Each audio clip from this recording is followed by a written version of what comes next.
Kodak Black recently was found guilty of violating 5 counts of house arrest.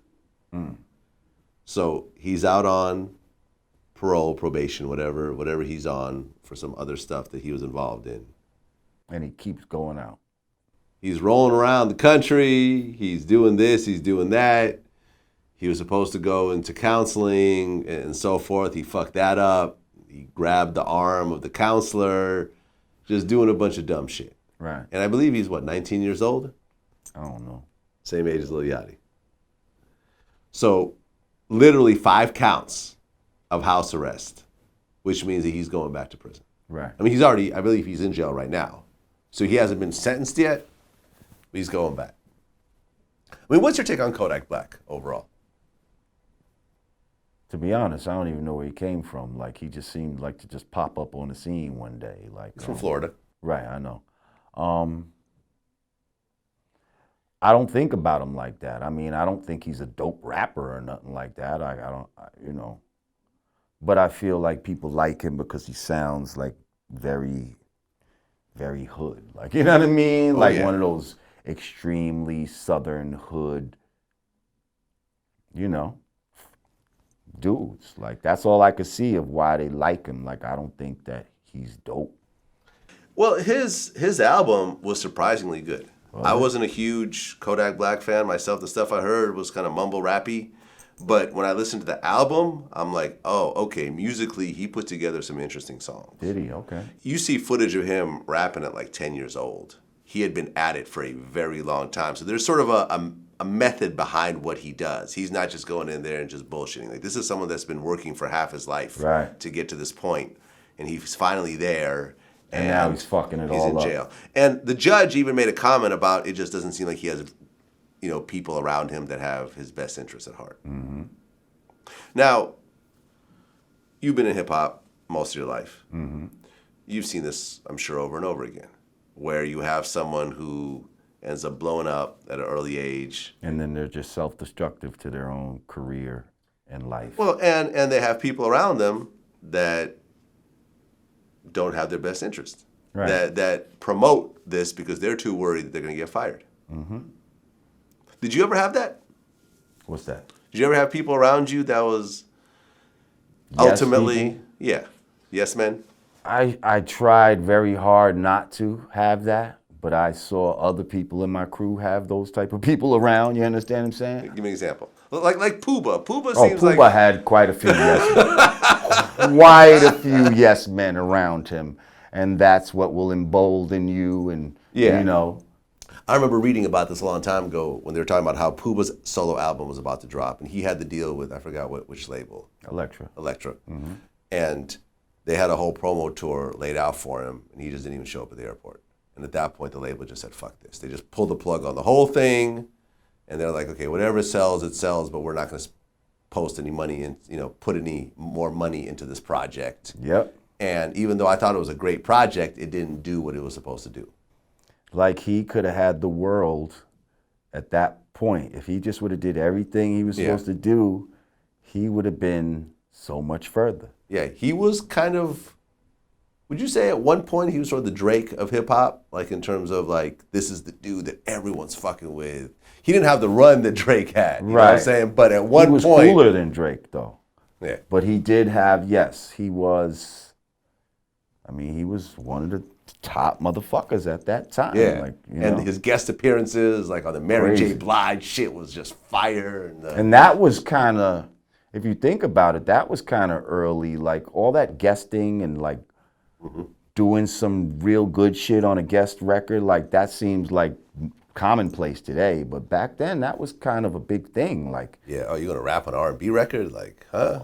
Well, even though Mary J. was the hip hop, but it was just R&B. that whole bringing those things together that was not so common. But essentially, you had someone with a massive amount of potential. Right. But you think the people around him basically were like, yeah, Puba, fuck that tour. You ain't gonna go on that shit. Like, well, I think if he said fuck that tour, they weren't like, oh, yo, you really need to go, or whatever the case may be. Like, if he said fuck it, then they was like, fuck it. You know what I mean? But trust me, they wanted to go. You know what I mean? Whoever his yes man wanted to go, but no one was gonna be like, yo, I'm telling you, yo, you fucking up. You know what I mean? So there's like, no one around. Well, what about you? I mean, at the point where, before you guys broke up, you know, you eventually got back together, but before Brand Nubian, well, I guess Brand Nubian didn't break up, but before Puba left Brand Nubian, were you guys like, yo, we have all this potential, we have a 5-mic album everyone loves, One for All, like... Listen, part of the reason why we broke up is because I spoke up. Aha. You see what I'm So saying? you were not the yes man. You were the no man. I ain't never gonna be, never was, never will fucking be anybody's fucking yes man. Okay? Even if it's gonna be to my detriment. Okay? Like, we wasn't even out yet. I could have got kicked out of the group and all of that type of shit. But I was gonna stand up for what I felt was right. You know what I mean? So, yeah, without getting into all crazy details, just little shit was going on, and I'm the one that ended up being like, yo, that ain't cool. You know what I mean? I'm the one that's like, yo, man, you fucking up, not showing up for these shows or coming mad late and all that type of shit, like showing up for shows 5 hours late or some crazy shit. They closing the shit down, and then you still want the money for the show. Yeah. And almost get us into a fucking fight with these motherfuckers. Right. And then the type of motherfucker I am, even though you're wrong, I'm still ready to fucking stand there and fight with you. Right. Even though I'm tight at your fucking ass because you made us 5 hours late for this fucking show. Yeah. But you my man, and I'm still gonna rock with you even when you in the wrong. But I'm gonna let you know. You know what I mean? And the same, you know, the same how I got on here, you see, and people didn't like me at first because I was outspoken. You know, I kind of rubbed people the wrong way a little bit as far as speaking my mind as that. But then at the end of the day, just like people ended up coming over to my side, okay, on this VladTV shit, you know, it's like at the end of the day, you got to respect it. Like, you got to respect how I, you know what I mean? Just my honesty and just my, you know, this is what it is. Like, I'm not going to pull no punches. I'm not biting my tongue. I'm not going to be your yes man type of dude, like, you know? Well, Kodak Black turned down an 8-year plea deal. And then ended up being found guilty. So now he can get what? We don't know. But it's going to be more than 8 years. We don't know. I don't know. It's gotta be. I don't know. know. The plea deal was 8 years. What he's getting is maybe 15 or some crazy shit. Yeah. And there's no doing 15 years and then coming back out and thinking you're gonna be a rapper still. That's a bit fucking of a stretch. insane. That's a bit of a stretch. Yeah. You know, and it's interesting because when I interviewed Boosie, we had a conversation about this. I had went and recorded with Kodak. I did that record we got together. It's doing real good. I did that record with him. Matter of fact, I did like 2 or 3 records with him. And I sit down and talk to him, and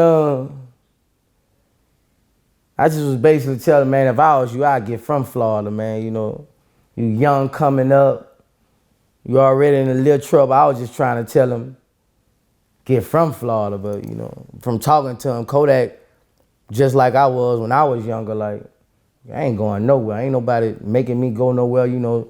I'm finna put on for the hood. I'm finna stay across the track. So, you know, he like, I'm a 1800 block, you know. I felt him, bro, you know, like, I was telling him one thing, but at the same time, I was feeling him at the same time. I'm just telling you the reality. I've been there. I feel you. I said the same shit. And now look, you know what I mean? Yeah, and I had to take my lumps over this right. shit. And Boosie was on death row for right. 3.5 years. Death row. Crazy. Which I never realized. I didn't know he was on. I knew he was locked up. I didn't know he was on death row. Right, because you for watched real, our interview. for real. Yeah. Well, because I just assumed, as I'm sure most other people would assume, that they were talking about the record company. Well, no, that you're on death row when you've been convicted of murder. Like, why would they put you on death row if you're still awaiting your trial? Right. Yeah. I mean, you're technically innocent at that point. You know what I mean? Like, so wait, he was on death row on his trial? Yes. in Louisiana. See, that's some old Louisiana's on southern some other shit. I never. Yeah. That's what I'm saying. I thought you'd have to be convicted to be on death row. No. In Louisiana, they will put you on death row if you are. Oh, that's. Because out there, their conviction rate is so high.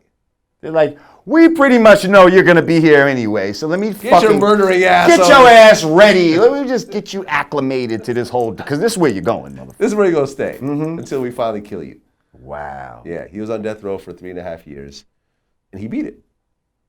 He walked away. That'll change your perspective on life, I'll tell you that. Oh yeah, our Boosie interviews, they react on a whole other level, like to the point where he actually called one of his songs VladTV. Because he said just the effect of our interviews were so big that people just kept hitting him so much that he had to make a song out of it, and he used parts of the interview in the song. So yeah, man. Well, I wish Kodak Black the best. His buzz level reminds me of Gucci, like at his height. Mm-hmm. His height before he went to jail, and no, he definitely got that buzz. He got it. And Kodak don't want to see you winning, and I pay attention. And it's like, okay, like I understand kind of why they like him. I'm just saying, like, he's not the most lyrical dude. He's not somebody that I'm gonna go buy his tape and be driving around to the shit. But, I hear his little shit come on the radio and in the clubs, and there's this shit that I don't think his shit is horrible. You know what I mean? It's just not some shit that I want to fucking listen to. But there's other niggas that I think their shit is horrible. Well, Kevin Gates just got sentenced to 30 months. Now, I like Kevin Gates. I like his music. He did his time over the kicking of the girl. Right. Right. And what was interesting about that case was that it seemed like not really a big deal. He's at a concert. I guess the girl kept like grabbing his dick or something, and he kept telling her to stop, and she kept doing it. He finally just kicked her, But apparently he was just doing dumb shit in court. He was like falling asleep in court and like essentially disrespecting the judge, which, not the best strategy. Because at the end of the day, that man holds the key to your life at that particular moment. Don't get it twisted.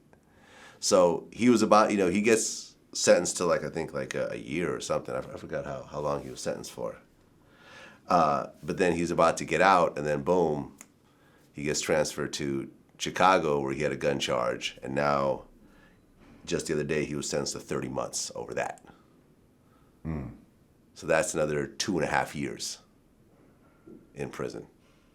And he was just popping. Like, that's another example of something. Like, it seemed like he just started popping, like, you know what I mean? And now look, like, that's fucked up. Like, that 2 phones, 1 for the plug, that was my shit right there. Like, I was like, yo, I like this dude. And then he has some other shit. Yeah, Kevin Gates is talented. Yo, he's talented. I like his shit. But see, you know what's funny? It seems like a lot of the really talented people, they be bugged out in some kind of way. Yeah. Like, is it, Like well, genius and insanity is... Yeah, you see what I'm saying? That who's my man that cut his ear off and all that type of shit? Vincent Van Gogh. Yeah, like the Van Gogh effect. It's like you're talented, but you're fucking, you do something that's self-mutilating almost. You know what I mean? Right, and it was over some girl he was dealing with ended up stealing one of his paintings. And he would basically... So you go ape shit and cut your own ear off. And send it to her. And said, this painting means so much to me. It means as much as my ear. Here's my ear. I hope you can hear where I'm coming from. Please send me the painting. What was interesting also about Vincent Van Gogh that I don't think a lot of people realize is as much as he's celebrated, he has some of the most valuable paintings of all time. Right. Like Starry Night, and these are iconic pieces. Right. He had mental illness or something like that? Well, he died dead broke. He made no money off his paintings. He just painted because he loved to paint. He ultimately, there's a weird story about how he died, whether he got killed or something like that, or he killed himself. We're not quite sure, but during his lifetime, he barely just sold a few paintings here and there to just get by and just kept painting. Then after he died, his brother took it upon himself to say, okay, here's this huge collection of my brother's paintings. I'm going to start taking it around. And then people at that point started to realize what they had on their hands. And now, whatever, 100 years later, 200 years later, you know. Listen, you're not always appreciated in your time. He's not the only one. There's been plenty of people that weren't appreciated in their time, you know. But you plant the seed, and when it finally grows, you know, fruit comes from it.